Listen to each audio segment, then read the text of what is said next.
चीज समझ में नहीं आई, शुरुआत कहाँ से हुई थी, अब जा कहाँ रहे हो। मैंने उस वक्त भी जब आपसे बात हुई थी तो पूछा था कि क्या पॉलिटिकल पार्टी बनेगी, तो कहीं ना कहीं उसी विचारधारा पे ये चीजें जा रही है। जो आपकी बातों को मान लेगा या आपके हिसाब से कैंडिडेट उतार देगा तो वो संगठन कहीं ना कहीं उसके लिए प्रचार भी करेगा, वोट करेगा। तो कहीं ना कहीं ये लग रहा है कि पॉलिटिकल बेनिफिट की तरफ चीजें जा रही है। एक महीने के अंदर पूरे भारत से महाराष्ट्र के अंदर जनता सरकार मोर्चा का गठन हो रहा है। हम आज तक गए नहीं है। पॉलिटिकल संगठन तो नहीं शेप ले लेगा आखिर में, या कैसा कुछ रहेगा? अब क्या होगा ये एक्चुअली हमें नहीं मालूम है। हमें तो सबको मालूम है, बोलने की हिम्मत ना पॉलिटिकल पार्टीज के पास है ना डॉक्टर्स के पास है।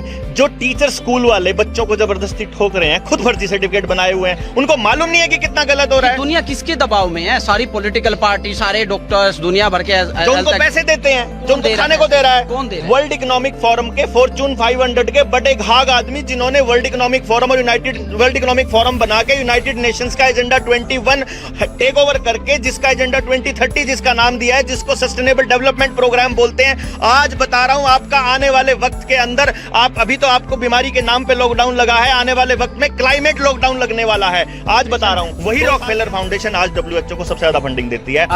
देसी पत्रकार कर्मू था, उन्होंने क्यों साथ छोड़ दिया? बाप कहाँ का क्वेश्चन मैंने पूछा था, आप कहाँ लेके गए? मैंने ये कहा कि जो डॉक्टर्स इसको पहनते हैं, क्या उन्हें समझ नहीं है कि इसके नुकसान है? इस बीमारी के वॉरियर रहे हैं, जितने भी योद्धा रहे हैं, कहीं ना कहीं लगता नहीं है कि आप उनकी इंसल्ट करते? कौन है वॉरियर? आपको पता ही नहीं है कि किन लोगों ने लोगों को बचाया है? साहब वो बचाने वाले लोग नहीं उड़ा रहे हो आप भाई साहब। मैं बताऊं, रही बात पॉलिटिकल एंगल की, देखो हमारा जो मकसद है जनता सरकार मोर्चा का, वो है गांव को ये समझाना कि तुमने पॉलिटिक्स होंगे भाई। अगर आपके भूपेंद्र सिंह हुड्डा को कह दिया कि ये तेरी टेरिटरी है, तू इसका मालिक है, ये तेरी टेरिटरी तू इसका मालिक है, क्या गारंटी है? क्या गारंटी उनको देंगे? अगले को लालच तो दे रखा है ना। या तो लालच देकर क्या सबूत है इन चीजों के? अगले ने खुद क्यों नहीं लगवाए? फिर क्यों नहीं लगवाया? आपको क्या पता लगवाया कि नहीं लगवाया? पूछो जा करके, इंटरव्यू लो, पता करो उनका, और डिक्लेयर करें। अदरवाइज वो सारी पॉलिटिकल पार्टियों के लीडर्स डिक्लेयर करें कि ये अच्छी चीज है कि बुरी चीज है। बताएं ये लोग। वो तो बता रहे हैं। नहीं बता रहे, वो कहते हैं एक्सपर्ट ने कहा है तो अच्छा होगा, खुद तो नहीं लगवाया हुआ उन्होंने। तो फिर वो किस बेस पे रिजेक्ट करेंगे? तो मुझे बताओ, उनको क्या पता है? ये सरकार ऐसे दोगले चेहरे क्यों लेके आती है कि आपको तो डीसी के दफ्तर में जाने के लिए सर्टिफिकेट दिखाना पड़ेगा, लेकिन जो पॉलिटिकल आदमी है उसको राज्यसभा, विधानसभा, लोकसभा कहीं भी जाने के लिए ना RT-PCR टेस्ट कराने की जरूरत, ना कोई सर्टिफिकेट दिखाने की जरूरत। ऐसे दो नियम कैसे हैं भाई आदमियों का? नमस्कार दोस्तों, मैं हरदीप डुल कैथल ब्रेकिंग टीवी से। दोस्तों इस वक्त हम लोग कैथल की जनकपुरी कॉलोनी में हैं और आपने पिछले काफ़ी टाइम से देखा होगा कि कोरोना की मार देश के अंदर लगभग पिछले 2-3 साल से पड़ी है। बहुत सारे लोग बीमार हुए, कुछ लोगों ने अपनी ज़िंदगी आज से दो दी, बहुत सारे परिवार उजड़ गए।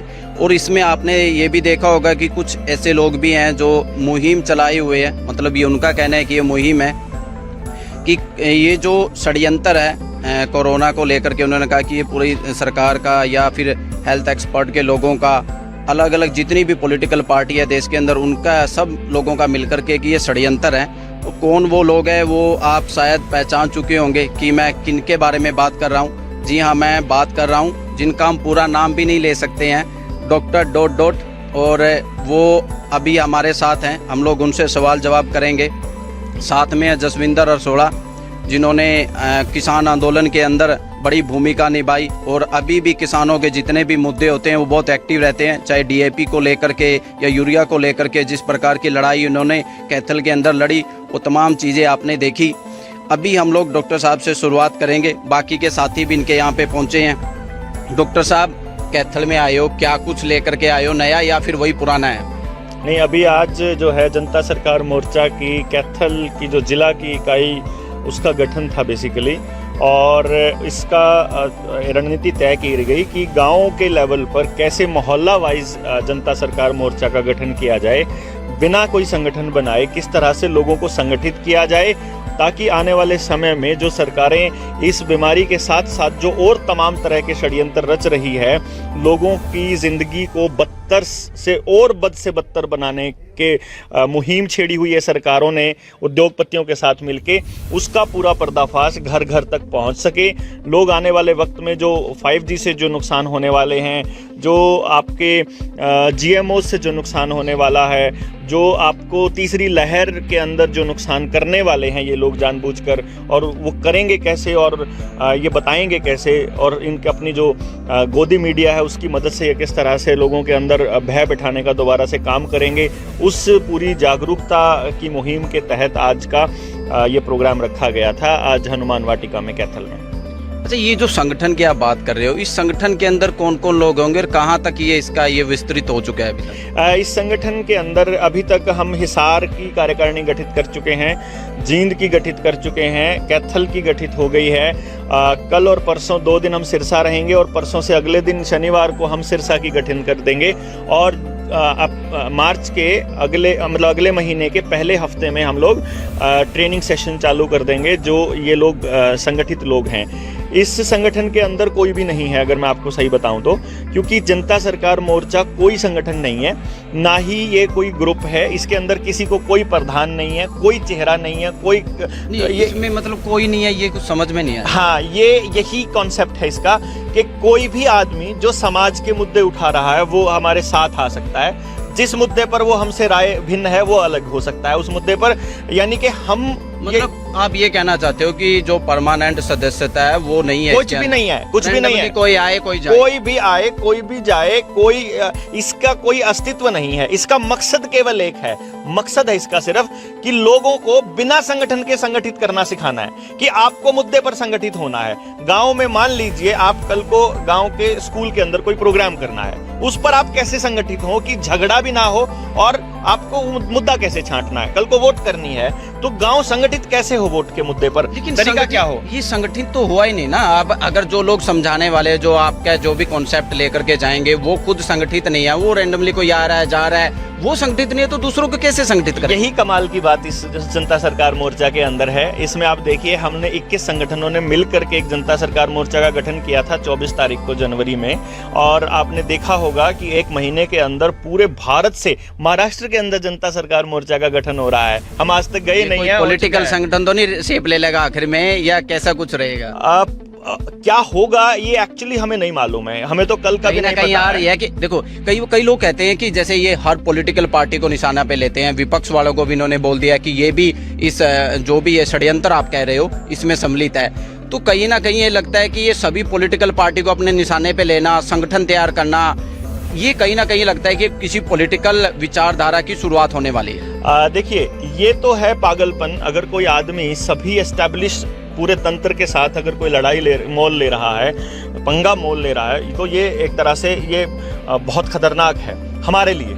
उनके लिए नहीं, हम तो तुच्छ से प्राणी हैं, हमारी कोई औकात नहीं इतनी बड़ी ताकतों के सामने।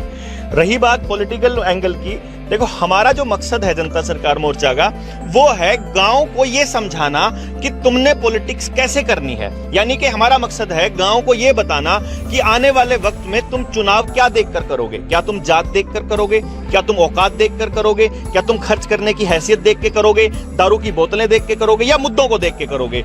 तो हम उनको ये बताएंगे कि तुमने ये डिक्लेयर करना है गांव ने कि जो पॉलिटिकल पार्टी हमें गांव को, मतलब गांव को इस तरह का कैंडिडेट चाहिए, इस गांव को इस तरह का कैंडिडेट चाहिए। जिस पॉलिटिकल पार्टी के पास ऐसा कैंडिडेट नहीं है वो हमारे गांव में प्रचार के लिए ना आए। मतलब राजनीति कैसे करनी है गांव वालों को ये सिखाना जनता सरकार मोर्चा का मकसद है। अब इसमें जनता सरकार मोर्चा किस रोल में होगा, हमारा मकसद जागरूकता का है, और आने वाले वक्त के बारे में हमें नहीं पता। समझ में नहीं आई शुरुआत कहाँ से हुई थी, अब जा कहाँ रहे हो। मैंने उस वक्त भी जब आपसे बात हुई थी तो पूछा था कि क्या पॉलिटिकल पार्टी बनेगी, तो कहीं ना कहीं उसी विचारधारा पे ये चीजें जा रही है। जो आपकी बातों को मान लेगा या आपके हिसाब से कैंडिडेट उतार देगा, तो वो संगठन कहीं ना कहीं उसके लिए प्रचार भी करेगा, वोट करेगा। तो कहीं ना कहीं ये लग रहा है कि पॉलिटिकल बेनिफिट की तरफ चीजें जा रही है। भाई, पहली बात तो ये है कि पॉलिटिक्स का सवाल तो खैर आपने ही उठाया था, लेकिन मैं ऐसा समझता हूँ, आपने अभी बात भी नहीं ना? मैं वही कह रहा हूँ कि हमारा मकसद जागरूकता है। क्या ये गलत है कि मैं गांव को ये बताऊं कि आपने मुद्दे के ऊपर वोट करनी है? क्या ये गलत बात है? क्या ये गलत बात है कि आपके बच्चों का अंदर बेरोजगारी है तो उसका आंकड़ा हम कैंडिडेट के सामने रखेंगे कि जिस कैंडिडेट के पास इसका सलूशन हो, अपना सलूशन गांव के सामने रखे? क्यों हम करोड़ों रुपए खर्च कराएं प्रचार के ऊपर? क्यों हम दारू से, पैसे से इस राजनीति को भ्रष्ट बनाएं? क्यों नहीं गांव अपने लेवल पे, पंचायती लेवल पे तय करे कि किस कैंडिडेट को हमने वोट करना है? मैं तो ये कह रहा हूं, पॉलिटिक्स आपकी नस नस में भरी हुई है। मैं 18 साल का होते ही वोट करने लगा था, उसके बाद मैंने हर वोट की है, तो मैंने पॉलिटिक्स में हिस्सा लिया है।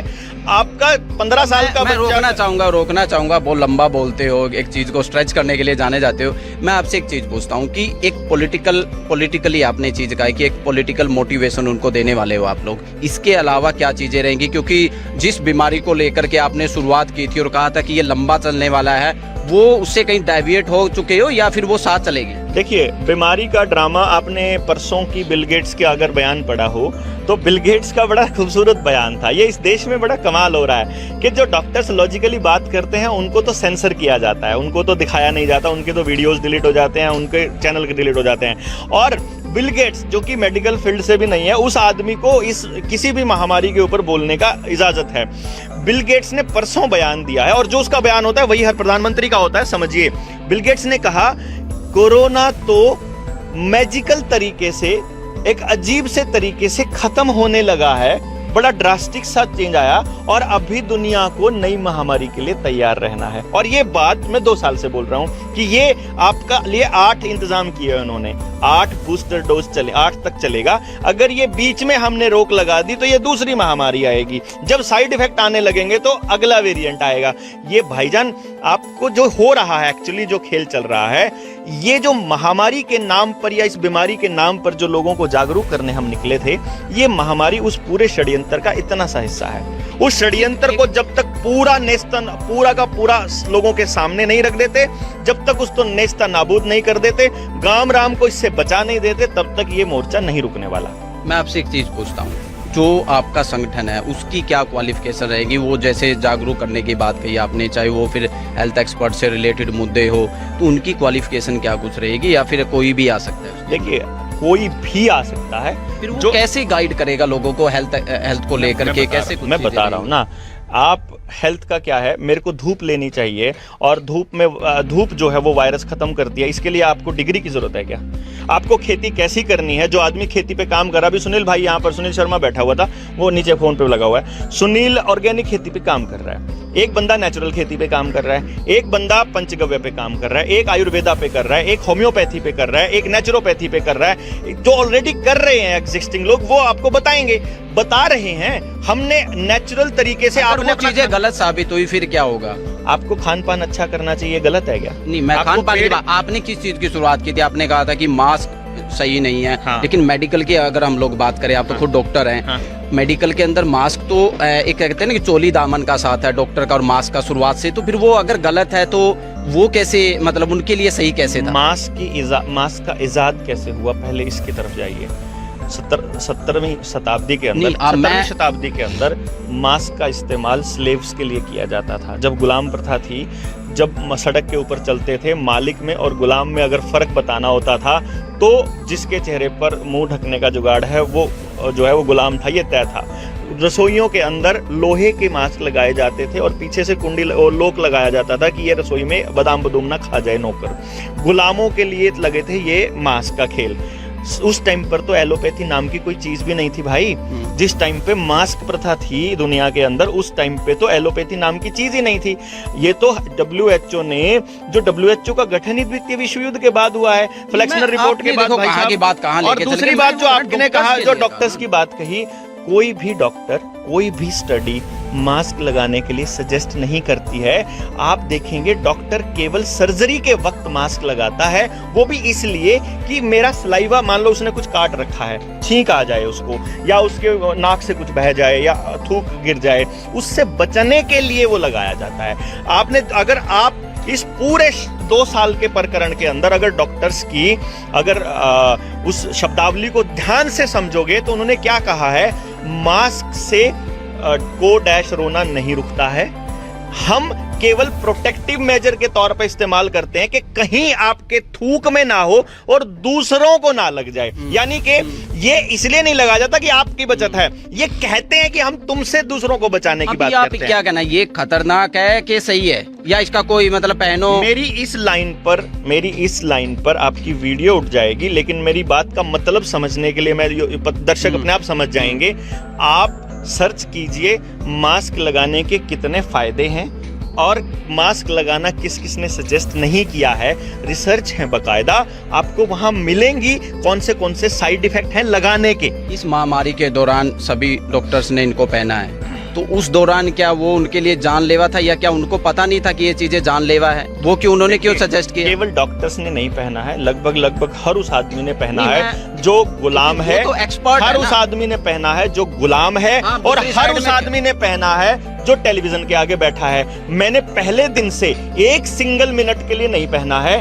पुलिस वाले भी ये बोलते थे कि पहन ले, मैं कहा नहीं पहनूंगा, यहीं बैठूंगा, नहीं पहनूंगा, किसी कीमत पर नहीं पहनूंगा। मैं वार्ड में जाके, जो इस तथाकथित बीमारी का वार्ड थे, जाके लोगों की जफ्फियां पाके उनको ये यकीन दिलाता था कि भाई कुछ नहीं होता, मैं तेरे साथ हूं, तेरा झूठा खा रहा हूं, देख कुछ नहीं होता। ये सब का सब आपकी प्रोग्रामिंग चल रही है, इससे बचने का यही तो बता रहा हूं कि भैया जी इसके तो मैं कहाँ का क्वेश्चन मैंने पूछा था, आप कहाँ लेके गए? मैंने ये कहा कि जो डॉक्टर्स इसको पहनते हैं, क्या उन्हें समझ नहीं है कि इसके नुकसान है?